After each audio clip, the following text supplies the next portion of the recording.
Myself, Dr. Rawal Kavit Harshid Rai, Assistant Professor at Rameshwaram Institute of Technology and Management, Lucknow.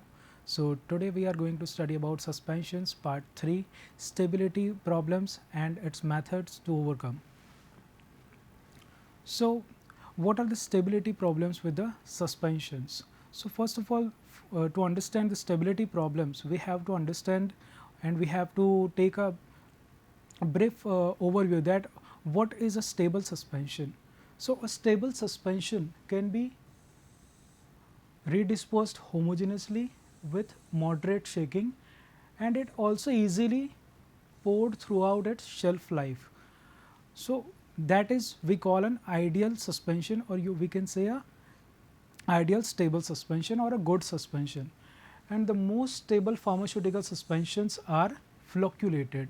हमने दो तरीके के suspensions पढ़े थे, फ्लोक्यूलेटेड एज वेल एज डीफ्लोक्यूलेटेड सस्पेंशन. तो उन दोनों में से फ्लोक्यूलेटेड सस्पेंशंस जो होते हैं उसको हम सबसे स्टेबल मानते हैं. Why? The reason is the suspended particles are bonded together physically to form a loose semi rigid structure. It means floccules जिसकी हमने बात की थी, ये ऐसा फ्लोक्यूल्स बनाते हैं. और ये फ्लोक्यूल्स ऐसे बनने की वजह से क्या होता है, सेडिमेंटेशन रेट फास्ट होता है, लेकिन जो केक फॉर्म होगा वो कैसा होगा, लूज केक बनेगा.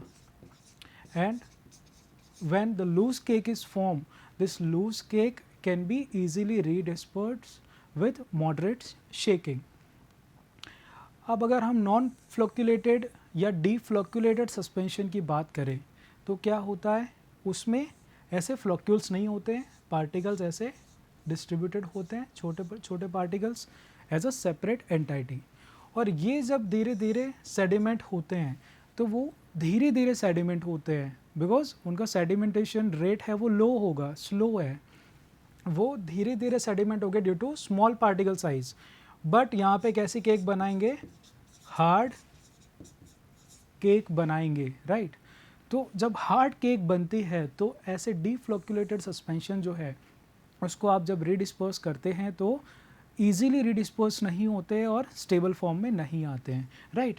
तो इसको हम कैसे इस प्रॉब्लम को ओवरकम कर सकते हैं in case of deflocculated suspension? There are two techniques. हमारे पास दो ऑप्शन है. या तो हम क्या करें, पार्टिकल साइज को बहुत छोटा कर दें. Particles can be made that much smaller, इतने छोटे पार्टिकल्स की वो इनहेरेंटली फ्लोट करे और सस्पेंडेड फॉर्म में रहे. या तो हम क्या कर सकते हैं, इंक्रीज़ कर सकते हैं विस्कोसिटी. हमारा जो कंटिन्यूस फेज़ है, जो लिक्विड फेज़ है, उसकी अगर हम विस्कोसिटी इतनी बढ़ा दें, ये राइट, या उसकी डेंसिटी बढ़ा दे, हाई डेंसिटी वाला लिक्विड यूज़ करें जैसे लिक्विड पैराफिन, ग्लिसरॉल या ग्लिसरीन, तो उससे क्या होगा, due to that high viscosity और density this particles will remain floated and will remain suspended in the this deflocculated type of suspension, right. Now when we are studying about the stability of any dosage form, while that we also evaluate it for the stability property, right. So this is also called as evaluation of the stability of suspension. हम कितना suspension stable है उसको हम जांच पड़ताल करेंगे, कैसा है वो नहीं है, और किस किस मेथड के बेस पे हम उसकी जांच कर सकते हैं. So the evaluation techniques are based on sedimentation method. Second technique is based on rheological method. Third technique is based on electrokinetic method, and the fourth technique is based on micromeretic properties, or you can say micromeretic method. So let's start with first method, which is based on sedimentation. So in sedimentation method, what we measure the sedimentation volume, which is a most important parameter in evaluation of suspension. Now what is the sedimentation volume? Let's understand this. So it is determined by keeping the suspension in a graduated cylinder. एक cylinder है हमारे पास ऐसा, right. ये graduated है, मतलब इसमें marking की हुई है 10, 20, 30 अप टू 100 ऐसे मार्किंग की हुई है, right. That is called graduated cylinder. तो इसके अंदर हम सस्पेंशन अपना भरेंगे, राइट, और उसको डिस्टर्ब नहीं करेंगे, मीन्स उसको एक अनडिस्टर्ब पोजीशन में एक तरीके से रखेंगे for a definite period of time, for an example 2 hours, 3 hours, 4 hours या 1 आवर, हमने एक टाइम फिक्स कर लिया, उतने टाइम के लिए हमारे सस्पेंशन को इस ग्रेजुएटेड सिलेंडर के अंदर हम भर के रखेंगे, ठीक है। इसके बाद what we will measure, we will measure ultimate height HU, right, and we will also measure the initial height of the total suspension. So first of all, यहाँ जब ज़ीरो टाइम पॉइंट है तब हमने मान के चलो यहाँ तक सस्पेंशन भरा हुआ है, right. At zero time this height is suppose 100 which we calculate as H0, right, that is initial height of the total suspension zero time point पे। अब 1 घंटा जो हमने डिफाइनाइट टाइम पीरियड रखा है 1 आवर, उसके बाद हमें जो अल्टीमेट हाइट मिलेगी means that will be certainly lower than this, क्योंकि उस 1 घंटे में कुछ सेडिमेंट हुआ होगा, सेडिमेंटेशन की वजह से नीचे पार्टिकल्स चले गए होंगे, ठीक है।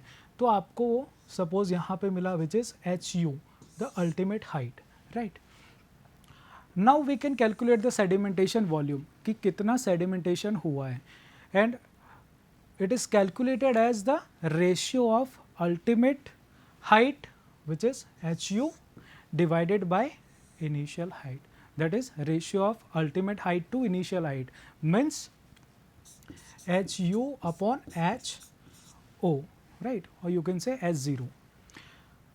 The evaluation of redispersibility also can be performed. We can determine the redispersibility by shaking it. हम इसको एक बार शेक करेंगे, हमने एक बार ये सेडिमेंटेशन वॉल्यूम जिसको हम एब्रीवेट करते हैं F से वो निकाला, उसके बाद हम क्या करेंगे, दोबारा इसको एक बार थोड़ा सा शेक करेंगे, फिर अगेन इसका सेडिमेंटेशन वॉल्यूम निकालेंगे और वो कितना आता है उसके बेस पे हम कितनी अच्छी redispersibility है वो भी चेक कर सकते हैं, right. So here it is equation in which we can see this equation is for flocculated type of suspension while this equation is for deflocculated type of suspension. This is for deflocculated. So here the F sedimentation volume is equal to HU divided by H0. Here the F is sedimentation volume of flocculated suspension and this equation first one, right, and HU is the ultimate height of flocculated suspension after placing it for a given period of time, हमने जितना definite time period रखा उसके बाद जो हम check करते हैं वो H0 or you can say HO which is initial height of flocculated suspension at time 0. Initial का मतलब होता है ज़ीरो टाइम पॉइंट पे कितनी हाइट है उसकी, और जब इसका रेशियो हम लेते हैं तो हमें सेडिमेंटेशन वॉल्यूम मिलेगा, ठीक है। This equation is for deflocculated suspension. Here the F infinite is sedimentation volume of deflocculated suspension. H infinite is the ultimate height of deflocculated suspension and similarly the H0 is initial height of deflocculated suspension, right.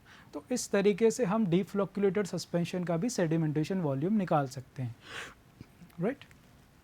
अब इसके basis पे एक और नया factor हम determine कर सकते हैं जिसको हम कहते हैं degree of flocculation which is called beta. Degree of flocculation कितना हुआ है किसी सस्पेंशन में वो चेक करना हो हमें, तो हम किसकी कंपैरिजन में कर सकते हैं, डीफ्लॉक्यूलेटेड सस्पेंशन की कंपैरिजन में, राइट। उसके लिए हम क्या करते हैं, विच इज़ सबसे पहले इसकी डेफिनेशन को समझिए। The degree of flocculation beta is defined as ratio of F divided by F infinite. Here the F is sedimentation volume of flocculated suspension and F infinite is sedimentation volume of deflocculated suspension.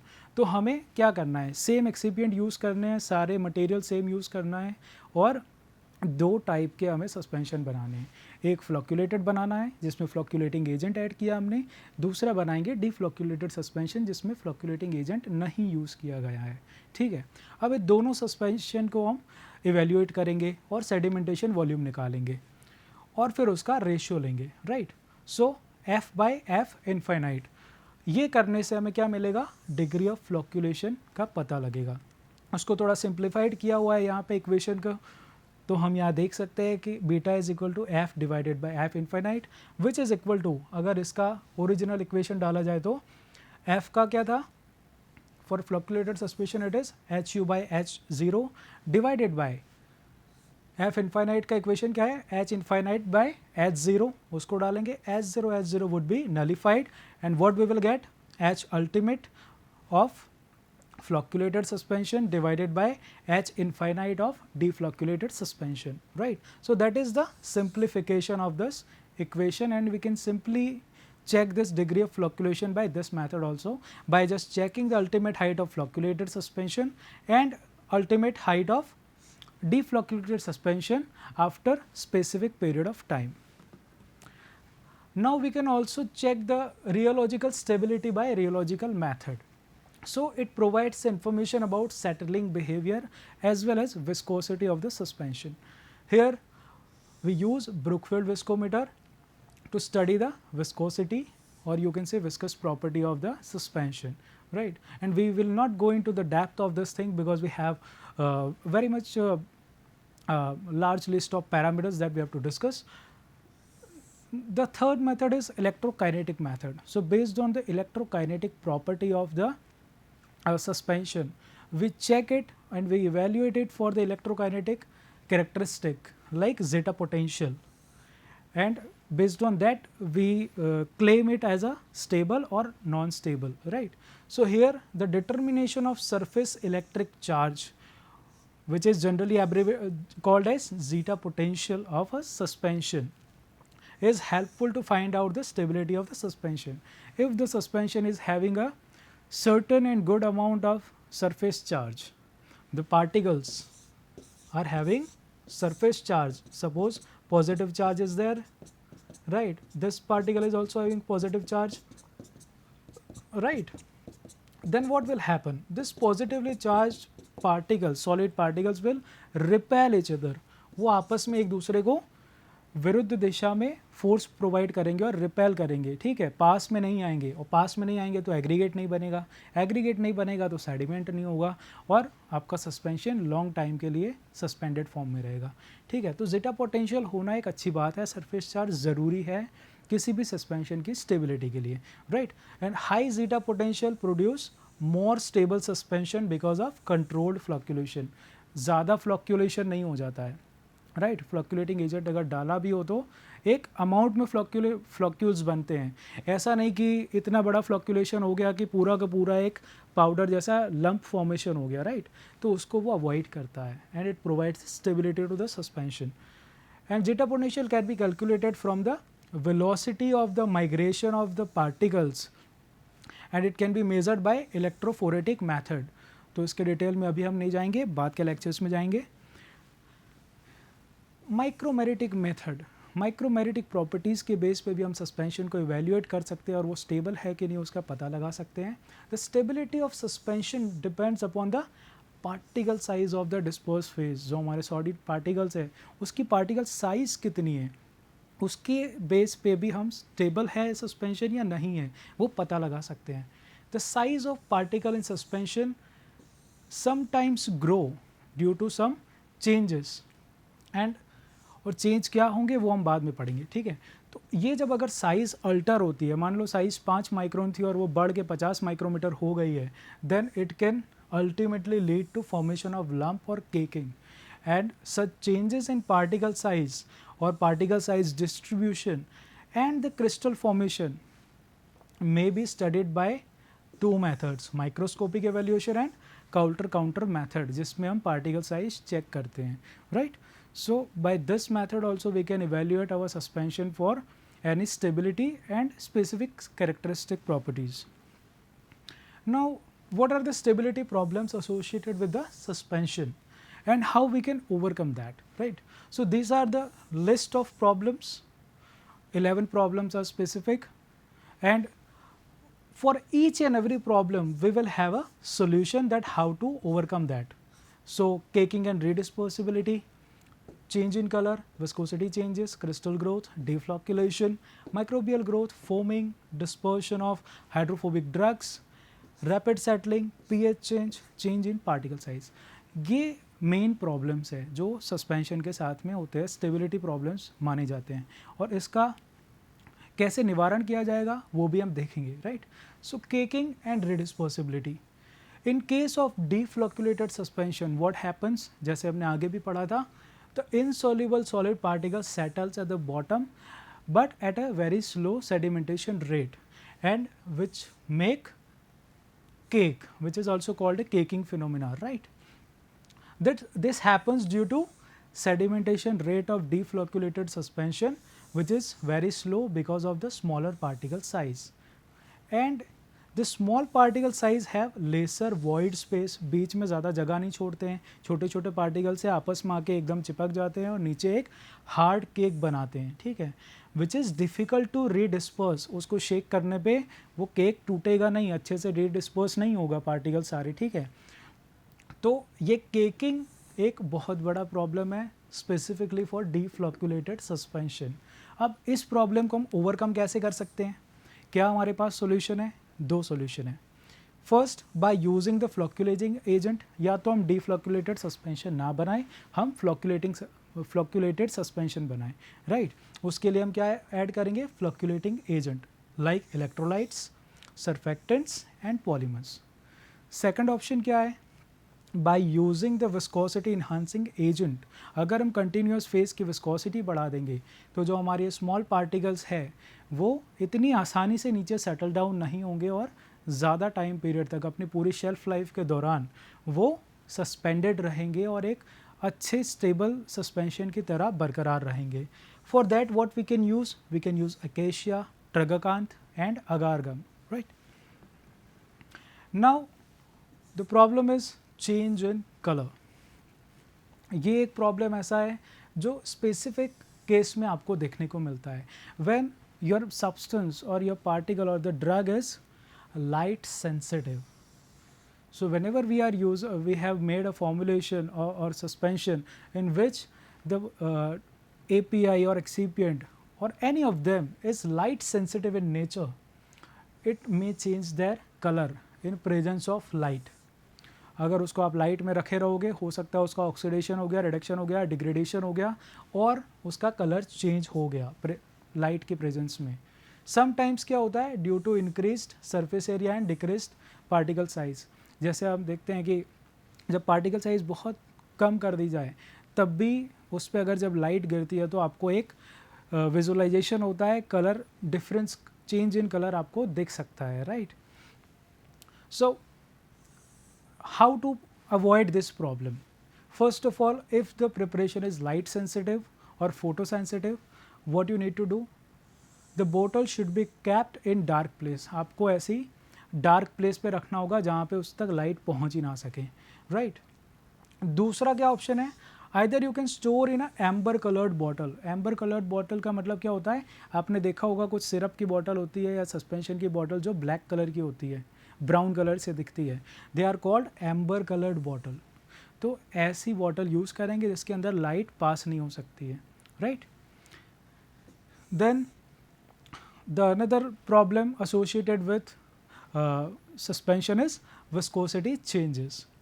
The long term storage of suspension alters their viscosity. जब हम लंबे समय तक suspension को रखते हैं तो उसकी विस्कोसिटी में कुछ चेंजेस आते हैं और इस विस्कोसिटी को अगर ये चेंजेस नहीं होने देने, हमें उसकी स्टेबिलिटी रखनी है, then how what we can do, by adding suitable viscosity imparting agents like gum acacia और pectin, right। तो हम ऐसे viscosity enhancing agent ऐड कर सकते हैं।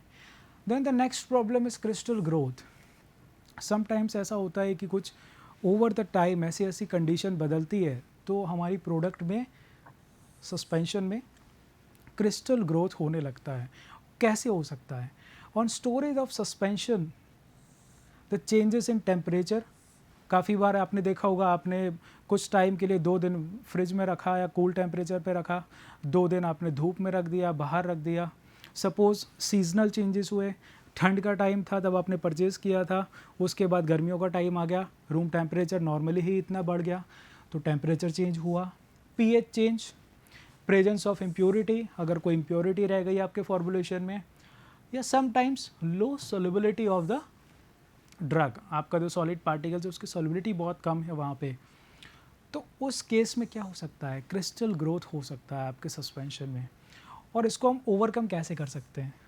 तो first, addition of the surfactants, हम सर्फेक्टेंट्स ऐड कर सकते हैं जिससे सरफेस प्रॉपर्टीज सही होगी, राइट, और सरफेस टेंशन को रिड्यूस करके वो क्रिस्टल ग्रोथ होने से बचाएगा। Then adjusting the solubility of particles, या तो हम हमारा जो पार्टिकल्स है जिसका क्रिस्टल ग्रोथ हो रहा है due to a lesser solubility and due to its you can say reaching to the critical solubility level, right, when it makes a crystal, तो अगर उसको हम वहाँ पहुँचना ही नहीं देंगे क्रिटिकल सॉल्युबिलिटी तक, and we can adjust the solubility of that particles.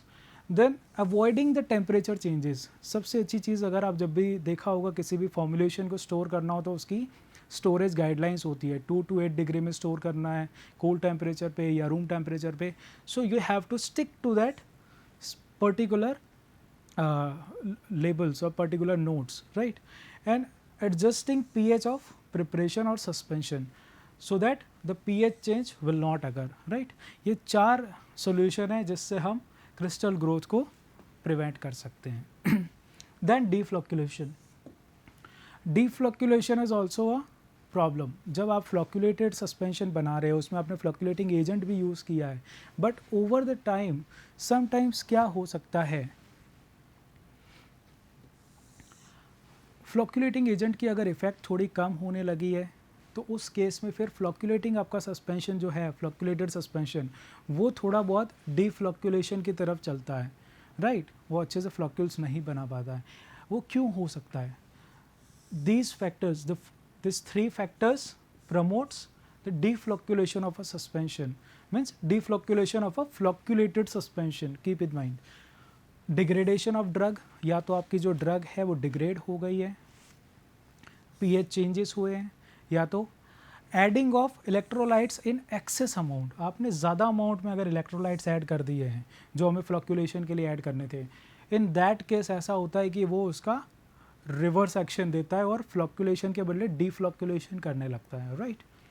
कैसे ओवरकम कर सकते हैं? Addition of polymers, we can add some specific polymers, we can add electrolytes and detergents which prevent the deflocculation, right, and keep the floccules in maintained state, right। Then the next problem is microbial growth.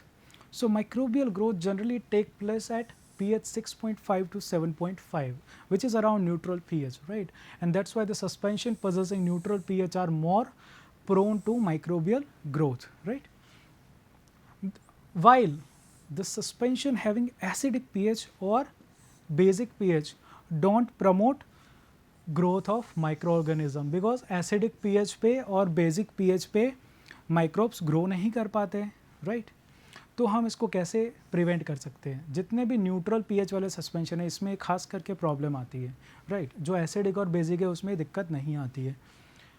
It can be prevented by adding suitable preservative agent, आप suitable preservative add कर सकते हैं। Foaming is also another problem. In case the density of the particle is less than the density of the liquid medium, अगर आपके solid particles की density आपके continuous phase का जो liquid है उससे भी कम है, then what happens? The particles experience the negative velocity, and negative velocity means what? Particles नीचे sedimentation होता, particles को नीचे जाना चाहिए, but instead of that particle क्या करेगा? ऊपर को जाएगा, और जो आपका जो कंटेनर है उसकी सरफेस के ऊपर, लिक्विड के ऊपर एक क्रीम जैसा बनाएगा, and that will make a foaming and creaming, right, that is also a problem. उसको ओवरकम कैसे कर सकते हैं? We can slightly adjust with the aqueous phase and we can overcome the problem. हम एक्वियस फेज से adjustment कर सकते हैं कुछ, और वो एडजस्टमेंट की वजह से हम फोमिंग और क्रीमिंग को रोक सकते हैं, राइट। तो हम या तो लिक्विड मीडियम थोड़ा बदल सकते हैं जिसकी डेंसिटी थोड़ी ज़्यादा हो, राइट। तो these are the probable options. Then dispersion of hydrophobic drugs, जब भी हम हाइड्रोफोबिक ड्रग का सस्पेंशन बनाते हैं तो हमारे लिए सबसे बड़ी प्रॉब्लम होती है how to disperse them, because they are insoluble in water and the dispersion of such drug में ऑल्सो फेस डिफ़िकल्टीज, क्योंकि वो डिस्पर्स भी नहीं हो पा रहा है, सॉल्युबल तो नहीं है। In that case we should add wetting agent. उसका सोल्यूशन क्या है? जब हाइड्रोफोबिक ड्रग का सस्पेंशन बनाना हो तो we have to add the wetting agent like surfactants, sodium carboxymethyl cellulose, bentonite, etc. Then another problem is rapid settling. This happens in case of flocculated suspension mostly, or the suspensions having large particles.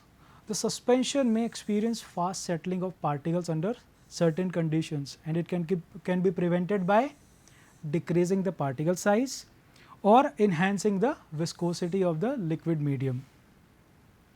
Now, the another is pH change. The problem is pH change and the degradation of drug in suspension, alkalinity of glass bottle में से अगर leaching होती है alkaline substance की, उसकी वजह से या माइक्रोबियल कंटामिनेशन की वजह से काफ़ी बार सस्पेंशन की पीएच चेंज हो जाती है. और उसके लिए हम क्या कर सकते हैं? We can add buffering agent. उसका सोल्यूशन क्या है? We have to add buffering agent and which will maintain the chemical stability as well as the pH of the suspension like acetate buffer. Then change in the particle size. Sometimes suspension में particle size change होती है and the size of suspended particles may increase under various conditions and it can lead to rapid settling.